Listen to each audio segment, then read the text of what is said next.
Hi guys, it's your boy Shinobi Sage here with a review for My Hero Academia Season 6 Episode 20. Let's get it. Guys, Lady NAGANT is a problem, man. Shit, she's the perfect assassin for this job.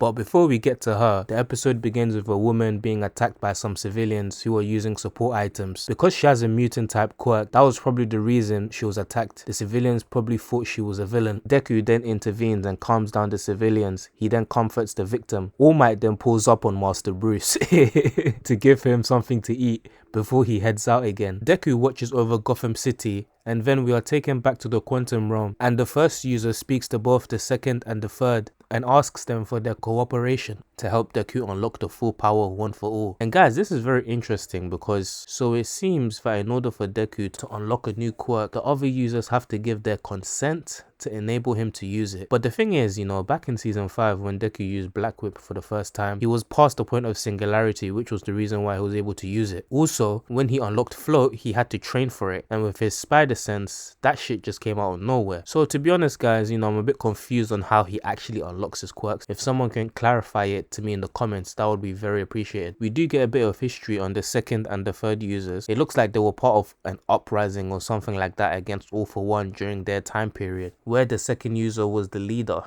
And bro, this guy looks like Bakugo a lot. He just has a different hair color and a scar. So then they come across the first user, and that was the start of One for All. The two turn around and they agree to support Deku. And bro, at this point, Deku's just gonna unlock quirk after quirk, huh? But to be honest, he's only got 2 more left anyway, so it's not even that deep. After stopping a group of villains, Endeavor, Hawks, and Best Genius then drive off and discuss the current situation. The heroes then talk about All for One's plan to take over Shigaraki, not just because his own body is fucked up, but because he needs to use Tomura's body because of his overwhelming hatred. Guys, let me be honest here. Even though I'm not a fan of this, one thing I will say is that this is looking like some Star Wars shit right now. You know, All for One is Palpatine and Shigaraki is Anakin. You know, fam, Shigaraki's hatred might as well be a superpower itself at this point, and All for One is just banking on this to steal One for All. It's assumed that Shigaraki's hatred has the power to overwhelm the 8 other consciousnesses within One for All. As the heroes track Midoriya's location, his GPS is suddenly destroyed,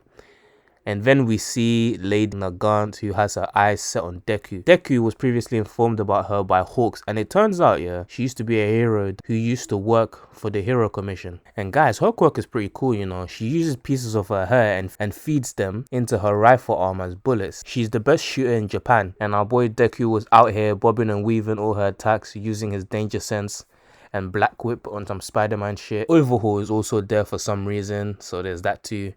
And bro, this guy's still traumatized after season 4.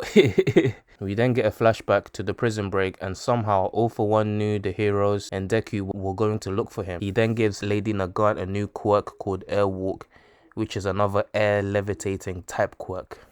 Guys, with this episode, we are introduced to Lady NAGANT, and bro, this bitch is a menace. Man, I can't wait to see how Deku overcomes this because she is a threat, especially now that she has a flying quirk. And it looks like in the next episode as well, we'll be getting some backstory about her and how she lost her trust in Hero Society. And when it comes to Shigaraki and All for One, yeah, Hawk said to Deku that all of Dr. Yujiko's bases have been found. And considering that Shiggy is not at 100% completion and the doctor's in prison, how the fuck is his body gonna recover then? You know, that was just the question that I was thinking about. Maybe his regeneration would just take over and heal him, but it still doesn't answer the question, how is he going to be at 100%? You know, who knows? But maybe All for One has connection somewhere. If you guys enjoyed the video, please like, share and subscribe, and until next week, stay blessed.